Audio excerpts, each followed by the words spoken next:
This is beef tallow.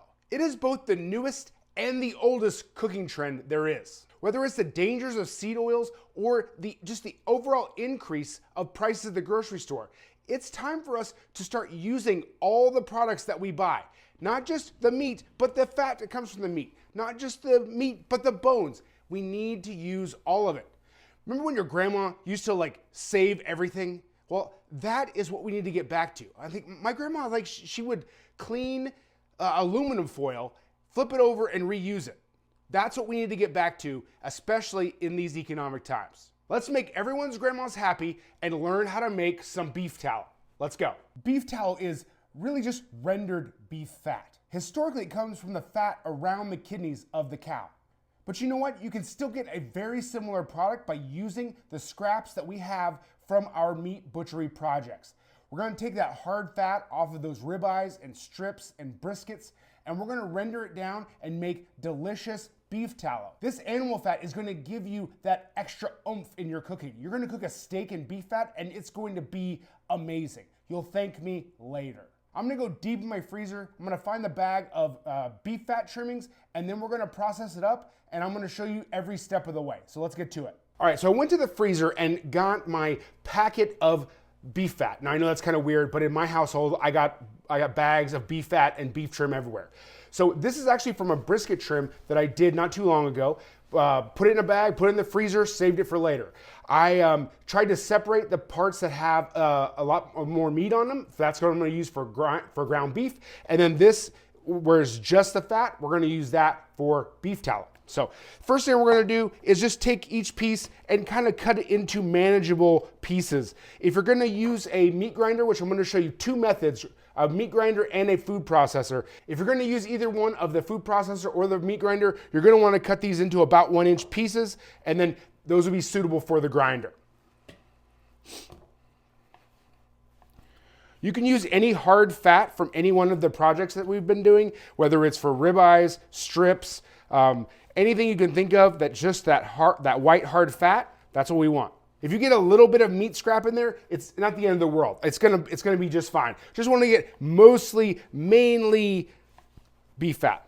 And here is all of our cut up fat. Now I'm gonna go break out the grinder, get it all set up, and we'll just run it through the grinder. The reason we want to grind it is because we want to increase the surface area of this piece of hard fat. So we want to make sure that we can get all that liquid fat that's trapped in there. I'm gonna show you a little bit more about that later. All right, so this is our meat grinder. It's a 500-watt dedicated meat grinder from meatyourmaker.com. If you need more information, go to the link in the description. This is the best way, in my opinion, to make sure that you get all of the liquid fat that is trapped. It's trapped in this solid fat. So we need to increase the surface area to get that fat out of this adipose tissue, this fat tissue, and into a liquid form.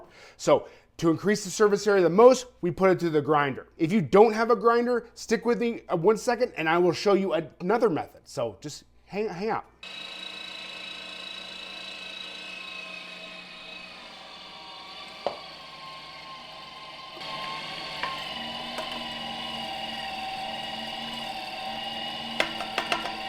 All right, so if you do not have a meat grinder, I got you still covered. You can use a food processor. So we'll go ahead and just put it all in the food processor.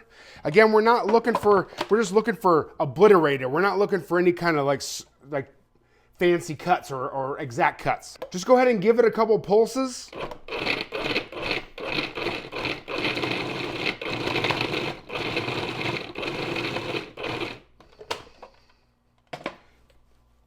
And now we have our same surface area that we're looking for with the grinding, but with a food processor.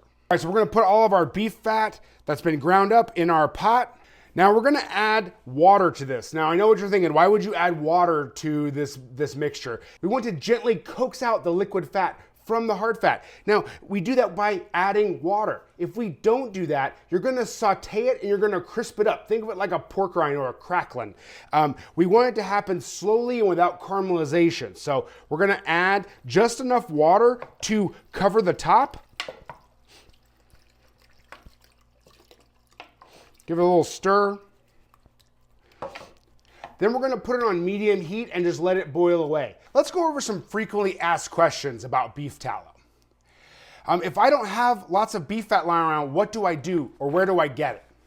Well, if you do any of these products that we have on our channel, you're gonna have extra beef trim and extra beef fat. I suggest you save it, put it in a Ziploc bag, put it in the freezer for when you have and gather up a lot of it, and then make your beef tallow in one big batch. If you don't have beef fat in your freezer, you can go and ask your grocery store or local butcher. I've had varying success about buying beef fat from different places. My local Whole Foods was really helpful and sold me some beef fat.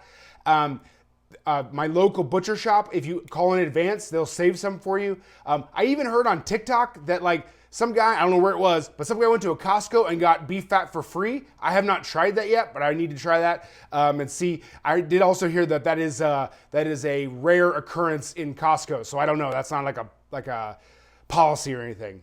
Next question is, how long does it last? In a mason jar like this one, if you keep it in the refrigerator, seal it nice and tight, I'm talking at least 6 months, if not longer, probably more like a year. You don't have to go through any canning process to do that if you're gonna keep it in the fridge. Another question I get is, okay, now what? Now that I have the beef tallow, what do I do with it? Now, for me, the perfect thing to do is to cook a steak in it. It's going to make your beefy steak even beefier because we are coating it in that beef fat. You can cook vegetables in it, Brussels sprouts, potatoes, anything you can think of probably would be better with a little bit of beef fat on it. Did you know McDonald's used to fry their French fries in beef tallow? Those were the good old days, weren't they? I should probably try that sometime. Fry some French fries in beef fat and recreate that McDonald's experience of old. Y'all remember when McDonald's fries tasted good? Yeah, that was why. So we've been boiling away for about 30 minutes or so. We're gonna test to see if it's ready yet. So what you do is you take your ladle and you stir it around, and then you go ahead and you strain out a cup or so of the beef tallow. And then you let it settle in a glass container like this one. And as you can see, we have a band here of beef fat and we have a band still of water. So we're not quite ready yet. We're gonna let it go another 20 minutes and then we're gonna check it again. All right, so it's been about 45 minutes or so, and you can tell that the fat is starting to turn a little bit brown. So it is now time to go ahead and strain this thing. You're gonna take a glass container, we're gonna fit it with a strainer on top and just go ahead and pour it through. We're also gonna press the solids in just so we can get all the fat out. Now, even if we didn't get all the water out of this, what we're gonna do is put it in the fridge overnight. What that's gonna happen is the fat and the water will separate, and then you'll be able to pull the solidified fat off the top.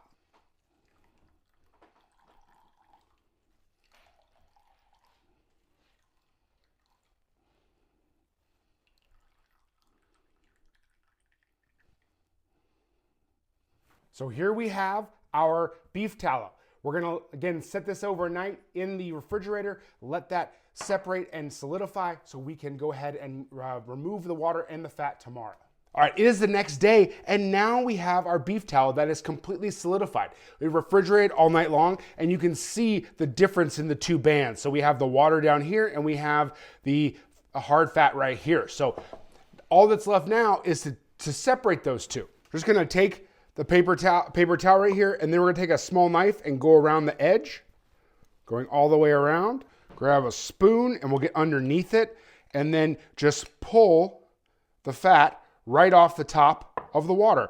Put it on our paper towel, let that water absorb in that paper towel, and we are ready to go from here. So what we're gonna do from here is I'm just gonna chop this back up. We're gonna reheat it in a small sauce pot, and then pour it into our jar, and we are ready to go. Thank you so much for coming in this journey with me. We will see you on the next one.